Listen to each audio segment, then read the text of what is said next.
Good morning student, welcome back to our channel Pratik tutorials maths and science. आज की हमारी video बहुत important है जो क्लास 10th की ट्रिग्नोमेट्री से रिलेटेड है। आज ट्रिग्नोमेट्री के एक डाउट को मैं क्लियर करने जा रहा हूँ। शुरू से अंत तक इस वीडियो में बने रहना और तुम्हारी जितनी भी प्रॉब्लम्स आती है ना, ये सारे के सारे प्रॉब्लम्स आज क्लियर हो जाएंगे। तो आओ शुरू करते हैं।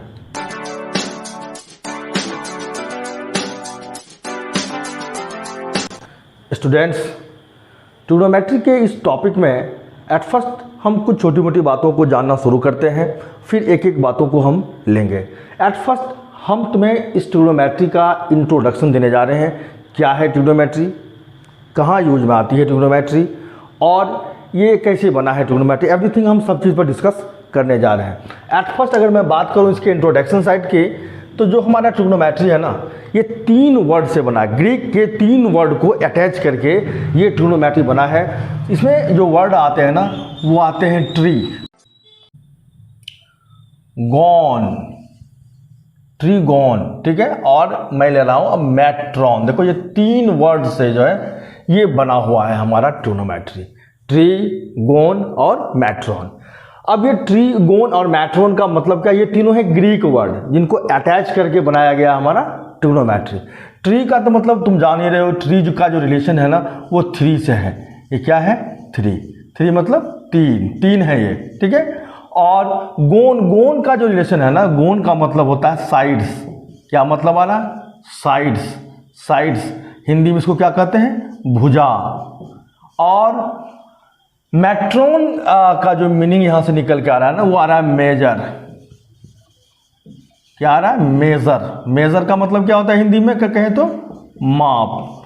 दैट मीन्स ये जो हमारा ट्रिग्नोमेट्री है ना, ये 3 वर्ड से बना हुआ है, ट्री, गोन, मैट्रॉन। ट्री का मतलब 3 और साइड्स हो गया, गोन का मतलब, और मैट्रॉन का मतलब मेजर, यानी 3 साइड का मेजर है। 3 साइड के मेजरमेंट को कैसे यूज़ किया जाता है उसके एंगल के साथ ये हमें बताता है ट्रिग्नोमेट्री। दरअसल ये ट्रिग्नोमेट्री क्या है, it is a branch of mathematics in which we learn the relation between the angles and the ratio between their sides in a right angle triangle. तो ये जितने भी हमारे ट्रिग्नोमेट्री के कॉन्सेप्ट आएंगे ना, ये सारे राइट एंगल ट्रेंगल के बेसिस पर होंगे। तो इसको जानने के लिए हमें जानना होगा राइट एंगल ट्रेंगल को। वैसे तो राइट एंगल ट्रेंगल को तुम लोग बहुत पहले से जानते हो, लेकिन आज राइट एंगल ट्रेंगल के कुछ स्पेशल जो उसके हैं चीज़ें, स्पेशल जो उनमें कुछ बातें हैं, उन पर हम डिस्कस करेंगे जो तुम शायद पहली बार जान रहे होगे। तो आओ हम एट फर्स्ट अब जाने राइट एंगल ट्रेंगल के विषय में, ठीक है। तो ये राइट एंगल ट्रेंगल क्या है, तो इसके विषय में तुम लोग जानते होगे कि जो राइट एंगल ट्रेंगल होता है उसमें क्या होता है, एक एंगल राइट एंगल होता है, a triangle in which the one angle is right angle and the other 2 angle is acute angle. तो राइट एंगल ट्रेंगल जो होता है ना, उसका एक एंगल क्या होता है, वो राइट एंगल होता है। बाकी जो 2 एंगल बचते हैं हमारे पास, उसको क्या कहते हैं हम लोग, एक्यूट एंगल। कैसा होता है ये, एक्यूट एंगल होता है, जिसकी वैल्यू लेस देन 90 होती है, ठीक है। ये दोनों ही एक्यूट एंगल हैं, ठीक है। तो यहाँ पर जो है जो हम लोग ट्रिग्नोमेट्री में जो हम लोग पढ़ते हैं, तो उसमें क्या होता है कि इन एंगल्स जो होते हैं एक्यूट एंगल, इनका रिलेशन इन तीनों ही साइड से फाइंड किया जाता है। तो इसलिए कर इन तीनों साइड्स को जानना बहुत ज़रूरी है कि ट्रिग्नोमेट्री में 3 जो साइड्स होते हैं हमारे राइट एंगल ट्रेंगल के, उसके विषय में अगर जानकारी ढंग से नहीं होगी तो ट्रिग्नोमेट्री का कॉन्सेप्ट क्लियर नहीं होगा। तो इसके कॉन्सेप्ट को क्लियर करने के लिए हम इनके तीनों साइड को जानते हैं।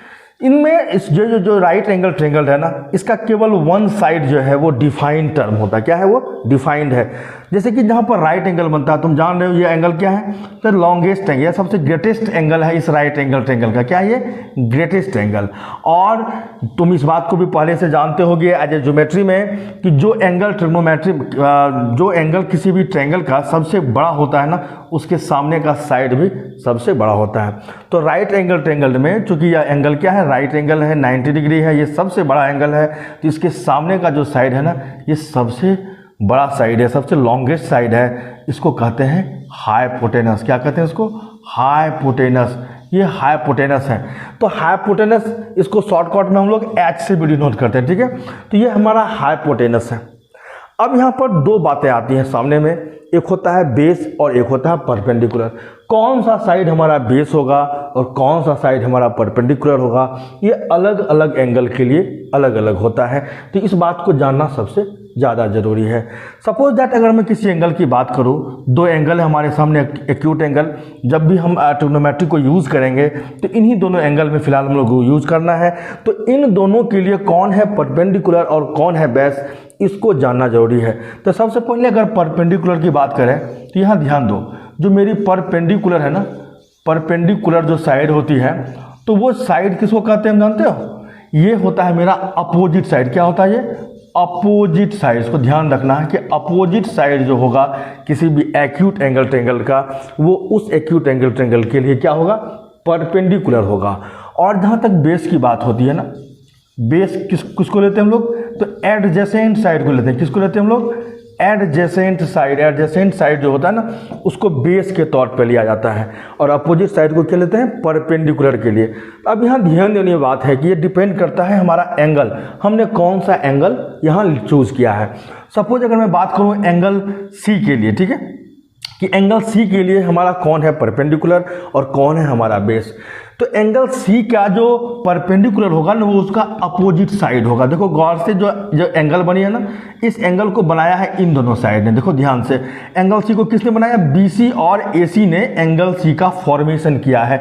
इस एबी ने एंगल सी का फॉर्मेशन नहीं किया है।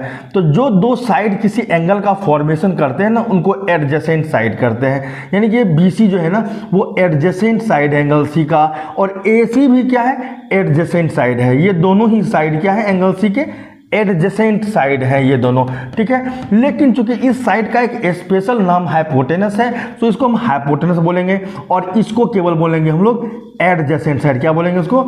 Adjacent side. ये एडजेसेंट साइड होगा तुम्हारा।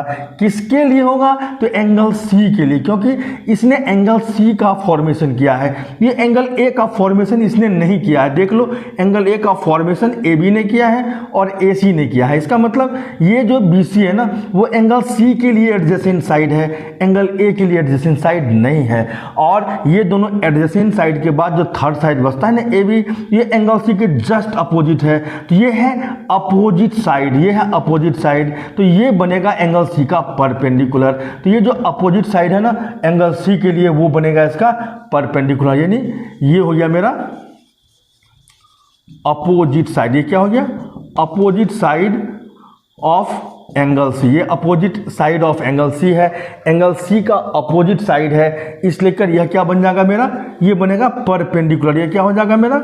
परपेंडिकुलर। किसके लिए होगा परपेंडिकुलर भाई? ये परपेंडिकुलर होगा एंगल सी के लिए। अभी मैं जितनी भी बातें कर रहा हूँ वो एंगल सी के लिए कर रहा हूँ। तो एंगल सी का ये दोनों हो गया एडजेसेंट साइड, लेकिन चूंकि इसका नाम है हाइपोटेनस स्पेशली, तो इसको मैं बोलूँगा हाइपोटेनस, और इसको केवल बोलूँगा एडजेसेंट साइड। और ये जो बनेगा थर्ड साइड जो जस्ट अपोजिट है एंगल सी का, तुम देख रहे हो जस्ट अपोजिट है, ये opposite side of angle C है, ये बनेगा परपेंडिकुलर। यानी अगर एंगल सी की बात करूँ ना, तो एंगल सी के लिए ये हो रहा है परपेंडिकुलर। गौर से देखो क्या हो रहा है? ये परपेंडिकुलर हो रहा है। ये क्या हो रहा है? ये बेस बन रहा है मेरा, और ये बन रहा है मेरा हाइपोटेनस। तो क्लियर हो गया कि एंगल सी के लिए कौन है परपेंडिकुलर, कौन है इसका बेस, और कौन है इसका हाइपोटेनस। ओके, अब मैं बात करता हूं कि एंगल ए के लिए क्या बातें होंगी। तो गौर से देखो, मैं इसी ट्रायंगल को यहां पर फिर से एक ड्रॉ कर रहा हूं फिगर। एंगल इसी ट्रायंगल को मैं फिर से ड्रॉ करने जा रहा हूं। गौर से देखो, ये है मेरा राइट एंगल ट्रायंगल अगेन, ये है इसका नाम ए बी सी। ओके, अब मैं एंगल ए की बात करूं, सबसे पहले ये क्या है? Right angle. राइट एंगल का जो जस्ट अपोजिट साइड होगा ना, वो तुम्हारा होगा हाइपोटेनस। ये क्लियर है, ये सब के लिए होगा, क्योंकि हाइपोटेनस क्या है? लॉन्गेस्ट साइड है। जो लॉन्गेस्ट साइड है वो तो सारे साइड में सबसे बड़ा है, तो इसको हाइपोटेनस कहते हैं। वो किसी एंगल पर डिपेंड नहीं करता, वो जो राइट एंगल है उसके जस्ट अपोजिट होता है। बात जो हमारी परपेंडिकुलर और बेस है ना, वो बात होगी केवल ए बी और बी सी की। हाइपोटेनस को छोड़कर जो दो साइड बचते हैं जिसने राइट एंगल का फॉर्मेशन किया है, उसमें से एक है बेस और एक है परपेंडिकुलर। अगर मैं एंगल ए की बात करूं ना, तो एंगल ए का फॉर्मेशन किसने किया है? AC ने किया है और AB ने किया। देख लो गौर से, AC और AB ने बनाया है एंगल ए को। तो इसका मतलब ये AB और AC है ना, ये एडजेसेंट साइड है। क्या है ये? एडजेसेंट साइड है। किसके लिए? एंगल ए के लिए एडजेसेंट साइड है। गौर से देखो, मैं इसको एडजेसेंट साइड अभी नहीं बोलूंगा, क्यों? इसका स्पेशल नाम है हाइपोटेनस। तो ये हाइपोटेनस रहने दो, तो बच गया ये, इसको बोल दो एडजेसेंट साइड। ये क्या है? ये है एडजेसेंट साइड। ये है adjacent side of angle A. Angle A का ये एडजेसेंट साइड है। और ये देखो सामने में कौन बचा? ये बचा तुमको BC। ये BC जो है जस्ट अपोजिट एंगल ए का, ये है अपोजिट साइड। ये क्या है? ये है अपोजिट साइड। ये है opposite side of angle A, यानी ये बनेगा परपेंडिकुलर। गौर से देखो, ये क्या बनेगा? परपेंडिकुलर होगा। ये परपेंडिकुलर है किसके लिए? ए के लिए। एंगल ए की अगर बात होगी ट्रिग्नोमेट्री में, अगर एंगल ए की बात जहां होगी तो उसकी परपेंडिकुलर हमारा BC होगा। और अगर एंगल ए की बात होगी तो हमारा बेस क्या होगा? वो बेस होगा मेरा AB। दैट मीन्स जो एडजेसेंट साइड है एंगल ए के लिए वो है तुम्हारा बेस। तो एडजेसेंट साइड और जो हमारा अपोजिट साइड होता है, इसका कॉन्सेप्ट अगर तुम्हारे सामने क्लियर है तो तुम आराम से अपने परपेंडिकुलर और बेस को पहचान पाते हो। अब मैं एक एग्जांपल तुम्हारे लिए ले रहा हूं। इस एग्जांपल में तुम लोगों को पूरी तरह से क्लियर हो जाएगा। सपोज दैट ये एंगल, ये PQR एक राइट एंगल ट्रायंगल में लेने जा रहा हूं, ठीक है। और फ्रॉम, अगर मैं बात करूं फ्रॉम एंगल P की, अगर फ्रॉम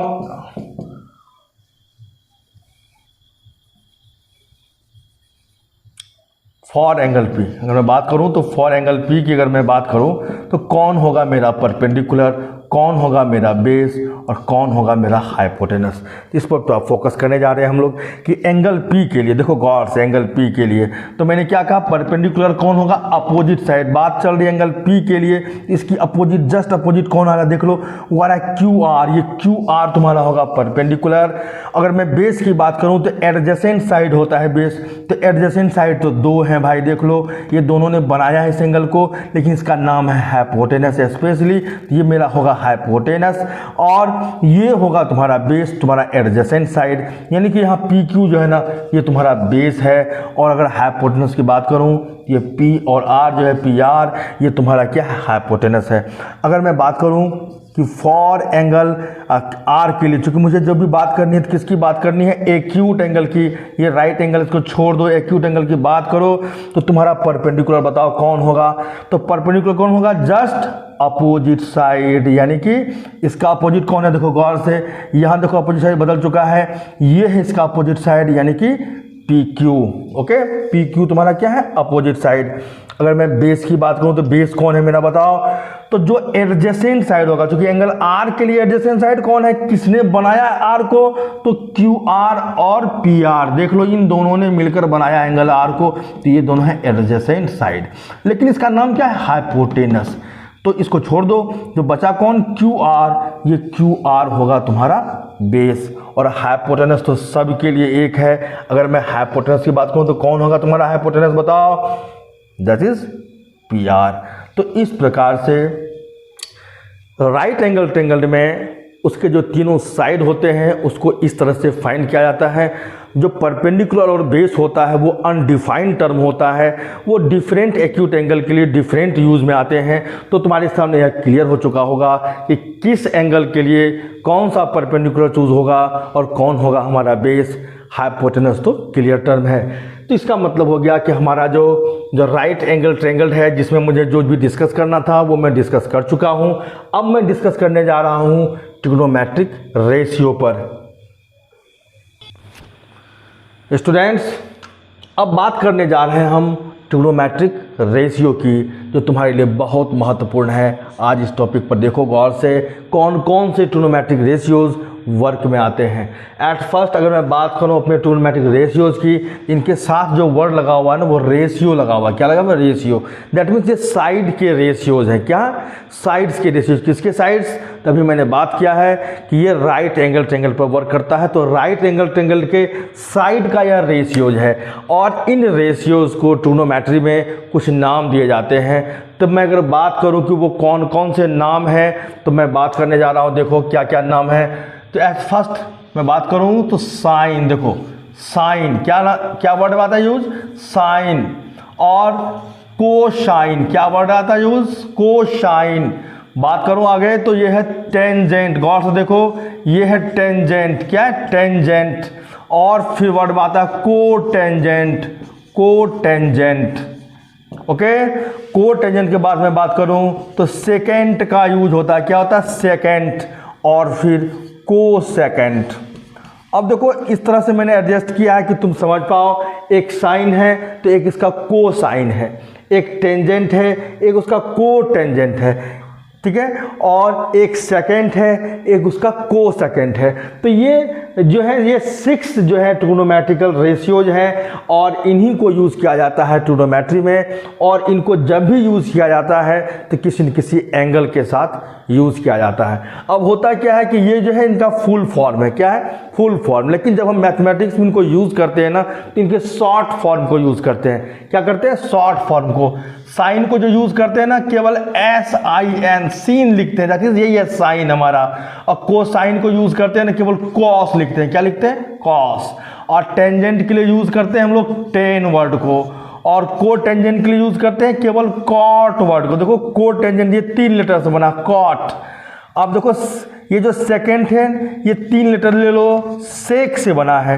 लेकिन अब कॉसेक की बात करूं, अगर मैं इसका 3 लेटर लूंगा तो क्या बनेगा कॉस, वो तो ऑलरेडी पहले आ चुका है। इसलिए अब क्या करना होगा, इसके अगर ई तक लूंगा तभी यह कॉस ही उच्चारण आएगा मेरा।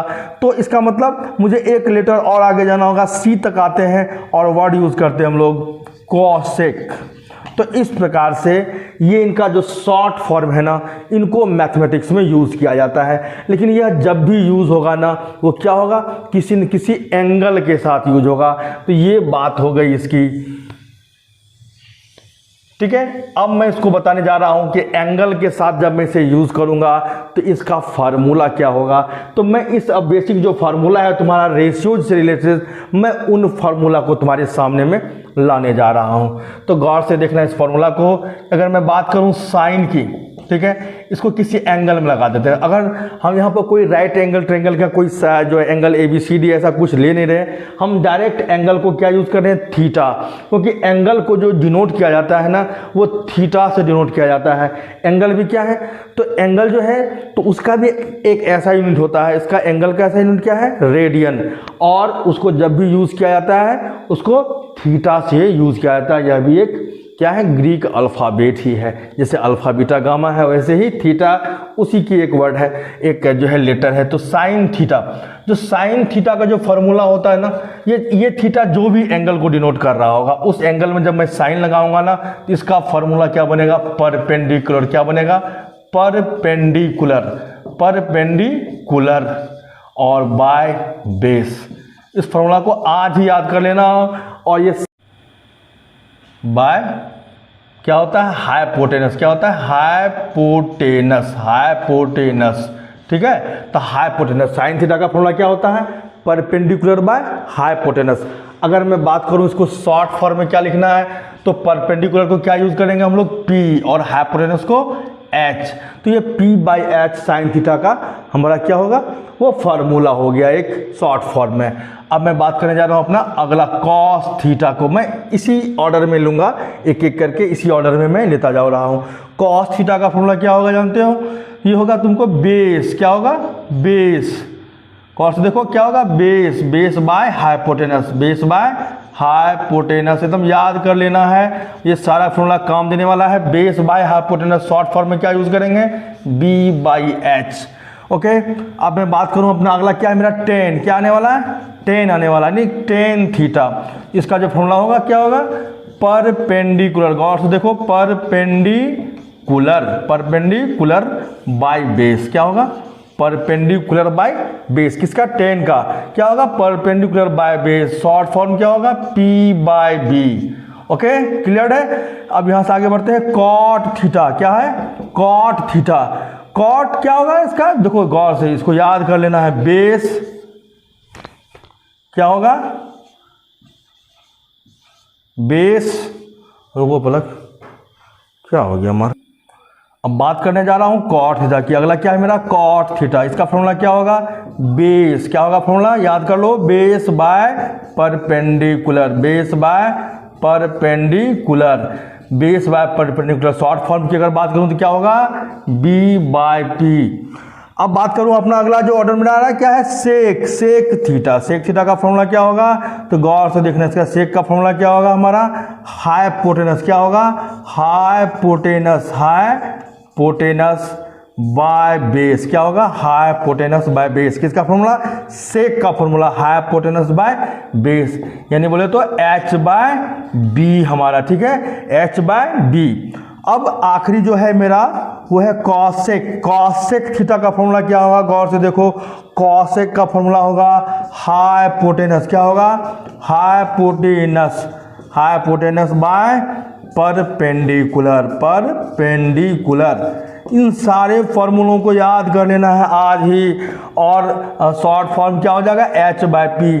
तो ये सब फार्मूला जो है ये सारे क्या है, रेशियोज के फॉर्मूला। तुम गौर से देखो, दो साइड के रेशियो है, ये क्या है, दो साइड के रेशियो है। चूंकि ये रेशियो है ना, इसलिए उनको क्या कहा जाता है, ट्रिग्नोमेट्रिक रेशियोज। ये ट्रिग्नोमेट्रिक रेशियोज क्यों कहलाते हैं भाई, क्योंकि ये राइट एंगल ट्रायंगल के दो साइड के रेशियोज होते हैं। इन सभी फॉर्मूलों को याद कर लो। और अब मैं आगे बढ़ने वाला हूं अपने प्रोडक्ट फार्मूला की ओर। लेकिन एक बात पर ध्यान दे दो तुम जरा गौर से, इन साइन और कॉसेक को एक बार गौर से देखो। साइन का फॉर्मूला क्या है, पी बाई एच, और कॉसेक का क्या है, एच बाय पी। क्या लग रहा है, ये दोनों एक दूसरे का क्या है, रेसिप्रोकल। देखो ये p बाई एच और ये h by P, that means एक दूसरे का रेसिप्रोकल होता है। कौन, साइन और कॉसेक। कॉस और सेक पर थोड़ा ध्यान दो, एकदम कॉस और सेक पर। कॉस का फॉर्मूला क्या है भाई, b बाई एच, और सेक का क्या है, देखो h बाई बी। यानी कि अगर ये मुझे पता है कौन किसका रेसिप्रोकल है ना, तो मैं आराम से उसके फॉर्मूला को फाइंड कर सकता हूँ। जैसे कॉस है b बाई एच और सेक क्या है मेरा, h बाई बी। उसी तरह टेन और कॉट को जरा गौर से देखो, ये क्या है, p बाई बी और ये b by P. That means एक दूसरे का रेसिप्रोकल आ रहा है। टेन का रेसिप्रोकल कौन आ रहा है, कॉट आ रहा है। कॉस का रेसिप्रोकल कौन आ रहा है, सेक, और साइन का कॉसेक।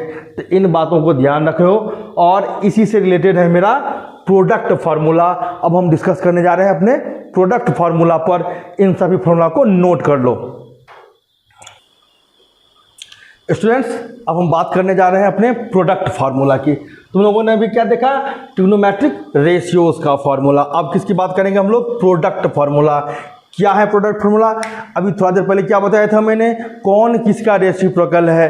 अगर ये बात तुम्हारी बात में समझ में आ गई, जैसे कि साइन और कॉसेक क्या था, रेसिप्रोकल, टेन और कॉट क्या था, रेसिप्रोकल, सेक और कॉस क्या था आपस में, रेसिप्रोकल। तो इसी रेसिप्रोकल से बना है हमारा प्रोडक्ट फार्मूला। गौर से देखो, मैं तुम्हें देने जा रहा हूं अपना प्रोडक्ट फार्मूला। क्या है ये, प्रोडक्ट फार्मूला। प्रोडक्ट फार्मूला क्या है भाई, ये प्रोडक्ट क्या है, ये कोई सामान नहीं है जिसका नाम प्रोडक्ट है। प्रोडक्ट का मतलब मैथमेटिक्स में क्या होता है, मल्टीप्लाई। तो मैं अपना पहला फॉर्मूला देखो क्या है, साइन और कॉसेक। अभी तुमने क्या देखा था कि साइन और कॉसेक क्या है, एक दूसरे के रेसिप्रोकल। तो sine theta into cosec theta, sine theta into cosec theta, चूंकि एक दूसरे के क्या होते हैं, रेसिप्रोकल, और इनकी वैल्यू निकल के आएगी 1। ये है मेरा प्रोडक्ट फार्मूला कि साइन और कॉसेक का प्रोडक्ट जो है ना वो 1 होता है। इससे तुम्हारे सामने दो फार्मूला निकल के आएंगे। नंबर फर्स्ट, अगर तुम साइन की वैल्यू लाओगे तो क्या आएगा, साइन थीटा का, ये कॉसेक उधर ट्रांसफर करो, क्या रिजल्ट आएगा, 1 बाई कॉसेक। कॉसेक मल्टीप्लाई में है तो जाएगा तो डिवाइड में, तो 1 बाई कॉसेक थीटा। और जो दूसरा फॉर्मूला आएगा तुम्हारे सामने ना, वो किसका आएगा, कॉसेक का आएगा। क्या आएगा, कॉसेक थीटा का फॉर्मूला। तो साइन को उधर कर दो, डिवाइड में ले जाओ, तो क्या होगा, 1 बाय साइन थीटा। तो ये है इन प्रोडक्ट फार्मूला का रिजल्ट। यानी साइन और कॉसेक एक दूसरे के क्या होते हैं, reciprocal. Sine theta is equal to 1 by cosec theta, और cosec theta is equal to 1 by sine theta. Okay, अब मैं बात करूं अपने सेकंड जो प्रोडक्ट फार्मूला में है मेरा। अभी तुमने देखा था कॉस और सेक एक दूसरे के क्या थे, रेसिप्रोकल। तो वही आने वाला है मेरा, cos theta into sec theta, एक दूसरे का रेसिप्रोकल है, इनका प्रोडक्ट क्या हो जाएगा, 1। Cos theta into sec theta क्या हो जाएगा, 1 हो जाएगा। और इससे रिजल्ट सामने में आएगा 2। एक होगा कॉस थीटा का फॉर्मूला, क्या होगा भाई 1/sec थीटा। ओके, इतना तो तुम समझ ही गए होगे, कर भी रहे होगे। और सेक का फॉर्मूला क्या आएगा बता दो, बिल्कुल सही सोच रहे हो, सेक थीटा का formula 1/cos theta. Okay, 1/cos theta. अब मैं अपने थर्ड फॉर्मूला की बात कर रहा हूं। तो अभी क्या देखे थे हम लोग, टेन और कॉट भी एक दूसरे का रेसिप्रोकल था, है ना। तो tan theta into cot theta, जिसकी वैल्यू क्या आ जाएगी 1। इससे जो सामने में आएगी रिजल्ट, वो टेन थीटा का क्या होगा 1/cot थीटा। बहुत अच्छा। और कॉट की अगर मैं बात करूं तो कॉट थीटा का फॉर्मूला क्या होगा 1/tan थीटा। तो ये है हमारा प्रोडक्ट फार्मूला। इन प्रोडक्ट फार्मूला का काफ़ी इस्तेमाल होने वाला है क्लास 10 की ट्रिग्नोमेट्री में।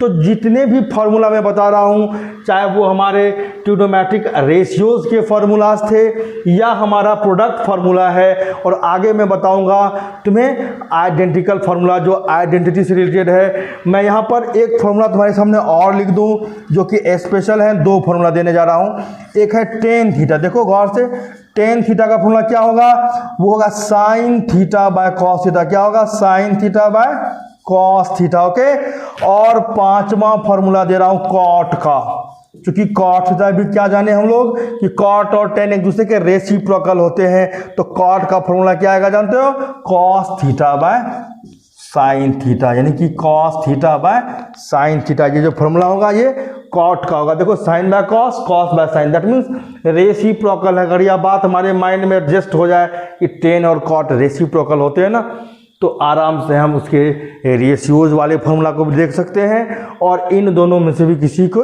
एक को ही याद रखना पड़ेगा। तो ये सारे फार्मूला तुम्हारे बहुत ही काम आने वाले हैं। इन सबको नोट कर लो और इसे याद ही कर लेना है। और उसके बाद अब मैं बात करने वाला हूं एक्सरसाइज 8.1 से रिलेटेड, जो एनसीईआरटी की चैप्टर है उससे रिलेटेड कुछ क्वेश्चनों को मैं बता रहा हूं, जिससे तुम्हारा पूरा का पूरा एक्सरसाइज कवर हो जाएगा। तो आओ देखते हैं आगे स्टूडेंट्स। अब एक्सरसाइज 8.1 से रिलेटेड हम कुछ इंपॉर्टेंट क्वेश्चन को लेने जा रहे हैं। अगर इन क्वेश्चनों को तुम सावधानी से देखोगे तो पूरा का पूरा एक्सरसाइज तुमसे बन जाएगा। तो मैं एक क्वेश्चन ले रहा हूँ एग्जाम्पल के तौर पर। सपोज दैट मैं अपना जो फर्स्ट क्वेश्चन ले रहा हूँ ना, वो गौर से देखो। मैं साइन ले रहा हूँ कि साइन थीटा की वैल्यू मैं ले रहा हूँ तुम्हारे सामने √3/2। देखो साइन थीटा इक्वल टू √3/2, और मुझे फाइंड करने हैं ऑल ट्रिग्नोमेट्रिक रेशियोज।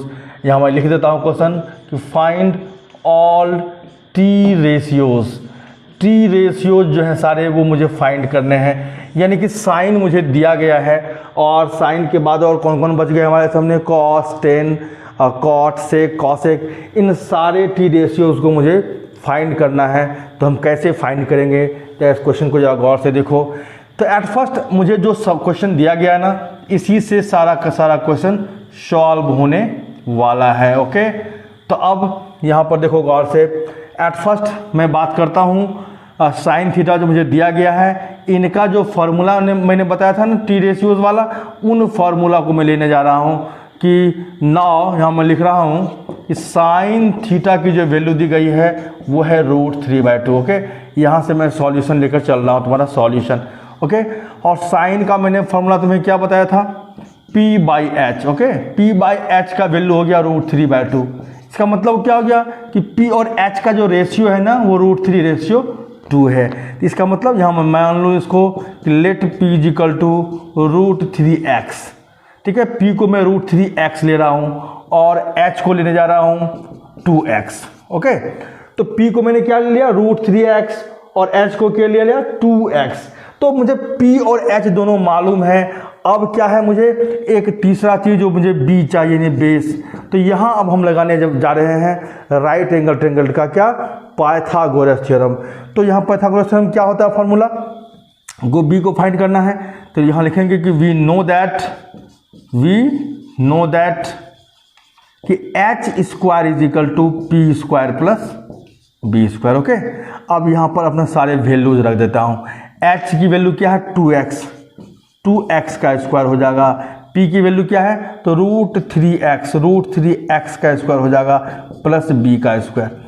अब तुम देखो कि 2x का स्क्वायर करो, ये क्या हो जाएगा 4x², और ये जो √3 x का स्क्वायर है क्या होगा, तो √3 का स्क्वायर होगा 3, क्या होगा 3, और x का square x square plus b square. अब इसको मैं इधर ले आता हूँ, तो ये 4x square minus 3x square equal to क्या बचेगा उधर b स्क्वायर।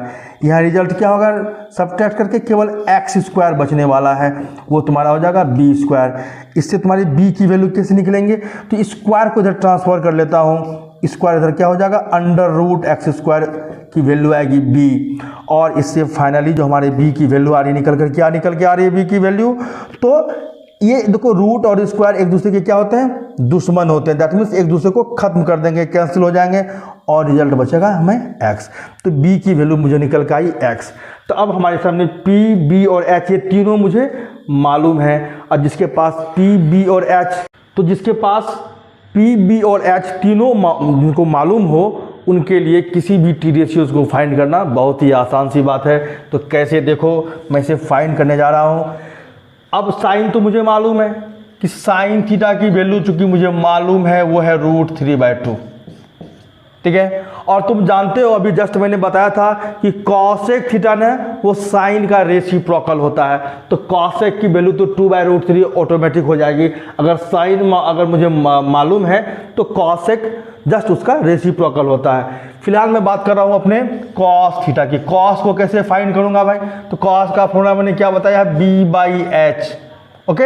अब देखो तुम्हारा b क्या है, b मैंने लाया है x, तो b की जगह x कर लो, और h देखो h तुम्हारे सामने क्या है 2x, तो h की जगह 2x ले लेते हैं। देखो x और x कैंसिल हो जाएगा 1 टाइम्स, और फाइनल रिजल्ट क्या होगा 1/2।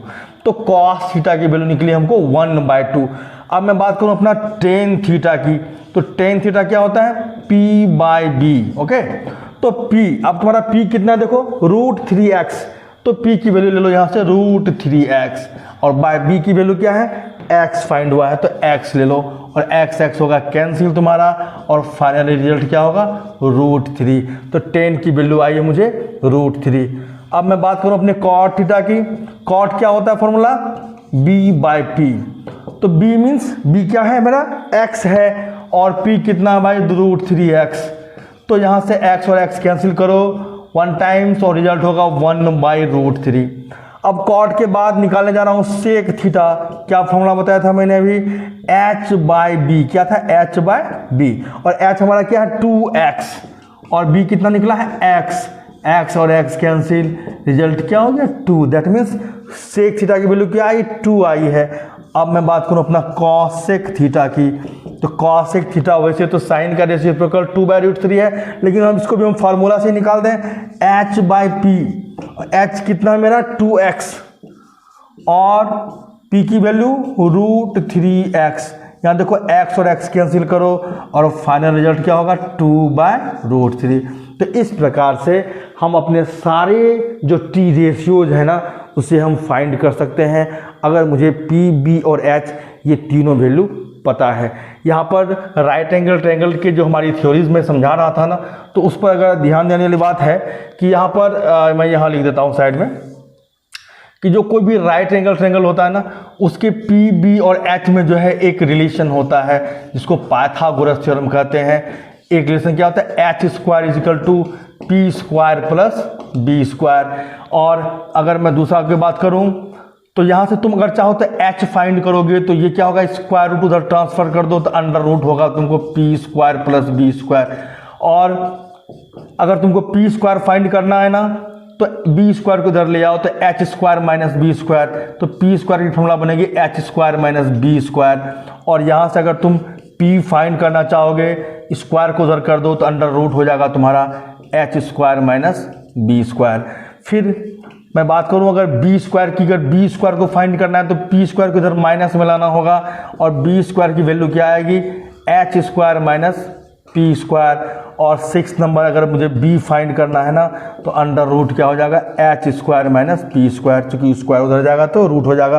तो ये जो 6 फार्मूला लिखा हूं ना मैं, पाइथागोरस थ्योरम है। क्या ये है पाइथागोरस थ्योरम। ये क्या है, ये है पाइथागोरस ये थ्योरम कहलाता है। ठीक है, पाइथागोरस मैथमेटिशियन थे जिन्होंने राइट एंगल ट्रायंगल से रिलेटेड इन फार्मूलों को दिया था, इसलिए कर इन सारे फार्मूलों को क्या कहा जाता है, पाइथागोरस फार्मूला कहा जाता है, यानी पाइथागोरस थ्योरम, जो कि क्लास 10th की ज्योमेट्री में इस थ्योरम को प्रूव भी किया गया है, और जब हम ज्योमेट्री में आएंगे तो उन थ्योरम को प्रूव भी करेंगे। तो इनको जो है इसको याद कर लो, और इनके बेसिस पर ही तुम PBH को आसानी से फाइंड कर सकते हो।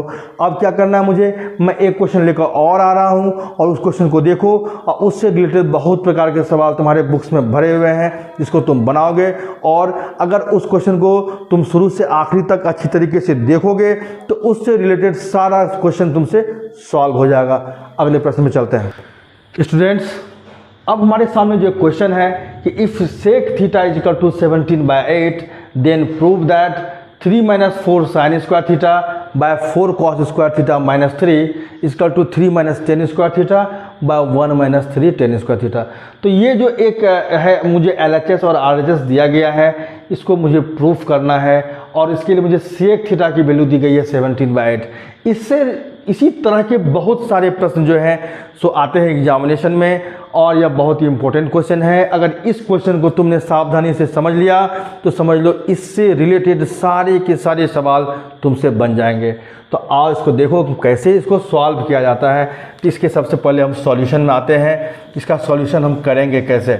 ओके, तो एट फर्स्ट मैंने क्या कहा था, अगर तुम्हें P, B और H ये तीनों तुम्हें इसकी जानकारी हो जाए कि PBH कितना कितना है, तो हम किसी की भी वैल्यू को फाइंड कर सकते हैं। जितने भी हमारे T रेशियोज हैं उससे आसानी से हम फाइंड कर सकते हैं। तो मुझे यहाँ पर साइन थीटा की वैल्यू की ज़रूरत है, कॉस थीटा की वैल्यू की ज़रूरत है, और टेन थीटा की। अगर हम साइन, कॉस और टेन की वैल्यू निकाल लेंगे तो इत्मीनान से हम इसे प्रूफ कर सकते हैं कि LHS और RHS आपस में इक्वल हैं। तो कैसे, तो मुझे सेक थीटा जिसकी वैल्यू दी गई है ना, इसी से मुझे साइन थीटा और कॉस थीटा और टेन थीटा की वैल्यू फाइंड करनी है। तो देखो जो मुझे दिया गया है कि सेक थीटा की वैल्यू क्या है 17/8। तो प्रीवियस क्वेश्चन की तरह ही सेक का फॉर्मूला क्या होता है H/B। तो H/B की वैल्यू हो गई 17/8। तो यहाँ क्या करेंगे हम लोग, let H is equal to 17x और B is equal to 8x। H 17x, B 8x ले लेना है। अब मुझे P फाइंड करना है। तो P क्या, अभी जस्ट फॉर्मूला मैंने क्या दिया था, under root H² minus B²। इस पर एडजस्ट कर दो। अंडर रूट तुम्हारा H कितना है भाई 17x, तो 17x का स्क्वायर कर दो, माइनस B कितना है 8x, तो 8x का स्क्वायर कर दो। अब 17 का स्क्वायर क्या होता है 289, क्या होता है 289, और x का स्क्वायर x², माइनस और 8 का स्क्वायर क्या होगा 64x का स्क्वायर x²। ओके, अब क्या करना है, इसको माइनस कर लेना। क्या करना, माइनस कर लेना है। 9 में से 4 आएगा तो क्या आएगा 5, और 8 में से 6 आएगा तो क्या आएगा 2, और 2 यहाँ आ जाएगा 225x², 225x²। और 225 किसका स्क्वायर होता है भाई 15 का, तो इसका रूट क्या आएगा 15, और x² की रूट क्या होगी x, तो 15x। ये हमारी P की वैल्यू आ रही है। P की क्या वैल्यू आई 15x। ओके, अब यहाँ से हम आगे बढ़ रहे हैं। LHS और RHS में जाने से पहले हमें साइन थीटा, कॉस थीटा और टेन थीटा की वैल्यू को फाइंड करना है। तो गौर से देखो, हम निकालने जा रहे हैं साइन थीटा की वैल्यू। क्या निकाल रहे हैं, साइन थीटा। तो साइन का फॉर्मूला क्या होता है P/H। तुम्हारा P कितना आया भाई 15x, तो P की जगह क्या लिखेंगे 15x बाय H कितना है, H की वैल्यू क्या है 17x, 17x, x और x कैंसिल होगा, रिजल्ट होगा 15/17। ओके, और फिर अगर बात करें हमको चाहिए कॉस थीटा की, तो कॉस थीटा क्या क्या आएगा भाई रिजल्ट, तो कॉस थीटा क्या होता है B/H। क्या होता है B/H। B मेरा कितना है 8x, और H कितना है 17x, x कैंसिल कर लो 8/17। ओके, अब बात कर रहा हूँ अपने टेन थीटा की। टेन का फॉर्मूला क्या होगा, तो P/B। ओके, तो P कितना है मेरा देख लो 15x है, और B कितना है 8x है, ये कैंसिल कर लो, ये हो जाएगा 15/8। तो साइन, कॉस और टेन मुझे जिन जिन चीज़ों की ज़रूरत थी, जिन जिन रेशियोज़ की ज़रूरत थी, मैं उसे फाइंड कर चुका हूँ। अब मुझे LHS और RHS को इक्वल प्रूव करना है। तो एट फर्स्ट क्या लेना है मुझे, नाउ LHS। LHS मेरा कितना है उसे यहाँ नोट कर लेता हूँ मैं। LHS हमारा है 3 - 4 sine square theta by 4 cos square theta -3। यहाँ ध्यान देने वाली बात क्या है कि साइन स्क्वायर थीटा होता है कि ये जो स्क्वायर होता है ना वो केवल साइन पर लिखना पड़ता है, मुझे थीटा पर कभी स्क्वायर नहीं देना चाहिए, साइन स्क्वायर थीटा। अब यहाँ पर इसकी वैल्यू रखते हैं 3 - 4 इंटू ये मल्टीप्लाई का साइन है बीच में। अब साइन थीटा का जो वैल्यू लाया हूँ ना मैं, क्योंकि साइन स्क्वायर है इसका मतलब इसकी वैल्यू का स्क्वायर करना है मुझे। 15 बाय जो 17 है ना इसका इसे स्क्वायर लिखना है by 4 into cos square theta, जो कॉस की वैल्यू आई है ना इसका स्क्वायर करना है मुझे। 8 बाय जो 17 है इसका इसी तरह से स्क्वायर करना है और -3 डालना है। ओके, आगे बढ़ता हूँ मैं। 3 - 4 इंटू अब 15 का स्क्वायर 225 बाय 17 का स्क्वायर 289 बाय और 4 इंटू क्या होगा यहाँ पर देखो 8 का स्क्वायर क्या होगा 64 बाय 17 का 289 और माइनस ये 3 है, यहाँ 3 नोट कर लेता हूँ मैं। अब यहाँ से हम आगे बढ़ते हैं अपना। अब इसकी सॉल्यूशन करने जा रहे हैं हम लोग। 3 माइनस इस 4 से इसको मल्टीप्लाई कर देता हूँ। ओके, तो क्या होगा 3 माइनस अगर 4 से मल्टीप्लाई करेंगे तो क्या आ जाएगा 800 100 900 क्या हो जाएगा यहाँ पर 900 बाय 289 क्या होगा 289।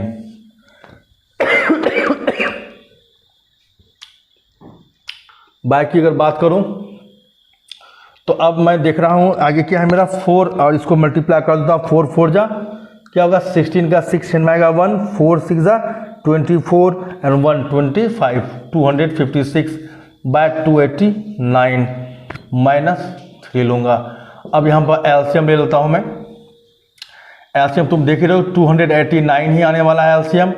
और अब मल्टीप्लाई कर लेता हूँ इसको 3 से, तो 3 9 जा क्या होगा 27 का 7 आएगा, हैंड में आएगा 2, 3 8 जा 24 प्लस 2 क्या होगा 26 एंड 3 2 जा 6 and plus 2 that means 867 -900। Okay, -900 आ रहे हैं मॉइस्चराइजर है बाय 256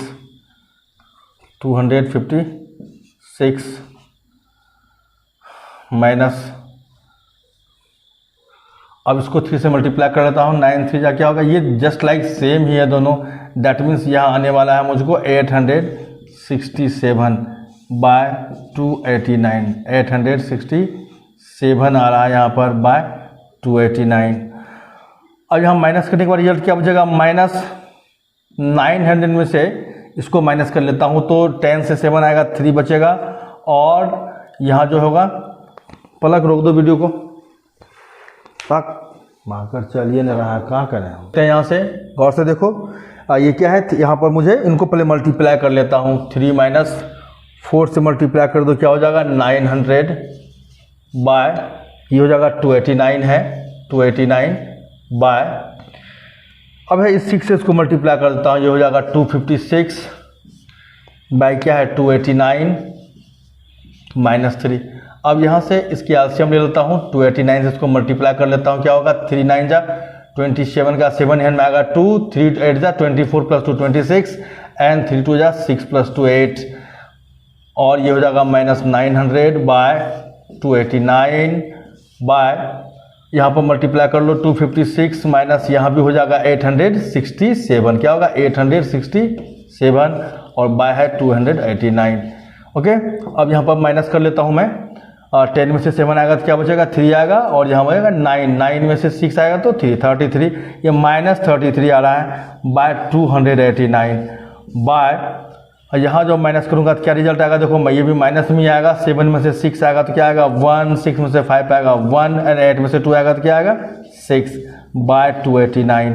अब इसको थोड़ा सा हम लोग क्या कर लेते हैं इसे एडजस्ट कर लेता हूँ 33 बाय 289 उल्टा लो इसे 289 बाय -611 तो ये 289 क्या होगा तुम्हारा कैंसिल माइनस माइनस भी कैंसिल हो जाएगा और फाइनली क्या आ रहा है तुमको 33 बाय 611।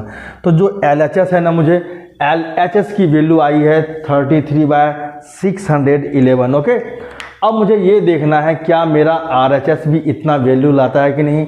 अगर RHS की वैल्यू भी इतनी ही आ जाएगी ना तो समझ लो तुम्हारा LHS और RHS इक्वल हो जाएगा और यह क्वेश्चन क्या होगा, प्रूव्ड हो जाएगा।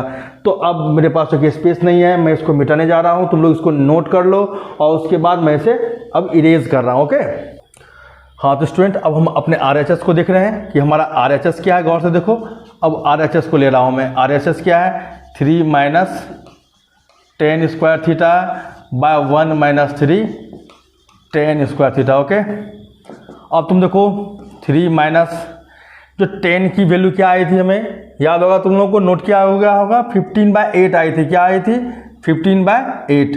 तो यहाँ मैं 15/8 लिख रहा हूँ और उसका स्क्वायर कर रहा हूँ। ओके, 1 माइनस 3 10 स्क्वायर थीटा, फिर यहाँ पर क्या आएगा 15/8 का इस तरह से मुझे स्क्वायर करना होगा। अब आगे बढ़ता हूँ यहाँ से, 3 माइनस 15 का स्क्वायर क्या होगा 225 बाय 8 का स्क्वायर क्या होगा 64 बाय 1 माइनस 3 इंटू 15 का स्क्वायर 225 बाय 64। यहाँ पर काम करना होगा, इसको मल्टीप्लाई कर लो। 64 को 3 से क्या होगा, 3 4 जा 12 का 2 हैंड में आया 3 1 और 3 6 जा क्या होगा 18 प्लस 1 क्या होगा 19 192 माइनस 225 बाय 64। और फिर नीचे में 1 माइनस 225 को माइनस करना होगा। यहाँ 1 के प्लेस पे क्या आएगा, एलसीएम तो 64 ही होगा, तो यहाँ 64 हो जाएगा और 3 से मल्टीप्लाई कर देता हूँ, क्या होगा 675 बाय 64 इस तरह से आएगी। और इसको अगर मैं सॉल्यूशन करूँगा तो क्या आएगा फाइनली, देखो गौर से, ये माइनस कर लो, ये रिजल्ट आएगा माइनस में तुमको, और 5 में से 2 आएगा तो यहाँ आएगा 3 और 12 में से 9 आएगा तो क्या आएगा 3। दैट मीन्स माइनस 33 बाय 64 आ रहा है। और फिर बाय में क्या आ रहा है मुझे, ये देखो माइनस कर रहा हूँ उसको, माइनस 5 से 4 आएगा 1, 7 में से 6 आएगा 1, दैट मीन्स ये भी 611 है बाय 64। उल्टा लो इसे, माइनस 33 बाय 64 इंटू ये हो जाएगा 64 बाय माइनस 611 और यहाँ 64 कैंसिल होगा, माइनस माइनस कैंसिल होगा और फाइनली क्या बच रहा है 33 बाय 611। तुम देख सकते हो हमारा जो LHS आया था उसकी भी वैल्यू कितनी आई थी 33 बाय 611 और जो हमारा RHS है ना उसकी भी वैल्यू निकल के आई है 33 बाय 611। तो फाइनली अब हम लिख सकते हैं कि हमारा LHS और RHS क्या है, इक्वल है। लिखेंगे therefore LHS equal to RHS और यहाँ पर लिख देते हैं हम लोग प्रूव्ड। तो इस प्रकार से ऐसे कोई भी सवाल होंगे जहाँ पर किसी न किसी एक टी रेशियो की वैल्यू दी गई होगी और कुछ रिलेशंस को मुझे प्रूफ करना होगा, तो उसी प्रकार से करना है कि उन टी रेशियो से एट फर्स्ट मुझे P, B और H की वैल्यू फाइंड करनी है और LHS और RHS में जो जो टी रेशियोज आए हुए हैं उसकी वैल्यू सबसे फर्स्ट मुझे फाइंड कर लेनी है और लास्ट में मुझे क्या करना है कि LHS की वैल्यू निकाल लेनी है और RHS की वैल्यू निकाल लेनी है और ये LHS और RHS क्या होगा तुमसे प्रूफ हो जाएगा। या कभी कभी तुमको कहेगा कि रिलेशन को वेरीफाई करोगे, भाई देखो ये सही है या गलत है, तो ऐसे कंडीशंस में भी तुम्हें ऐसा ही करना होगा और एग्जैक्ट दिखाना पड़ेगा कि LHS RHS क्या है, इक्वल है हमारे। तो इस प्रकार से बहुत प्रकार के क्वेश्चन आते हैं।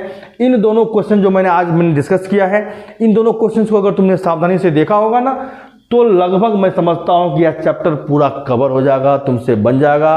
और भी बहुत प्रकार के जो क्वेश्चंस होंगे वो आगे हम लाएंगे, फिलहाल इसको नोट कर लीजिए। आज की वीडियो जो है इसको हम अब एंड करने जा रहे हैं। इन सभी क्वेश्चनों के बाद अब हम अपने आएंगे ट्रिग्नोमेट्री सीरीज में नेक्स्ट वीडियो के साथ, और इनको नोट कर लीजिए आप सभी लोग बहुत इत्मीनान से। और किसी प्रकार की अगर परेशानियां आ रही हैं, हमारा वीडियो कैसा लग रहा है आप लोगों को, तो हमें ज़रूर कमेंट बॉक्स में कमेंट दीजिए। और अगर यह वीडियो आप लोगों के काम के लिए है, हेल्पफुल है, तो इस चैनल को अवश्य सब्सक्राइब करें और ऐसे ही प्रकार के प्रश्न को देखने के लिए बेल आइकन को अवश्य दबा दें। That's all.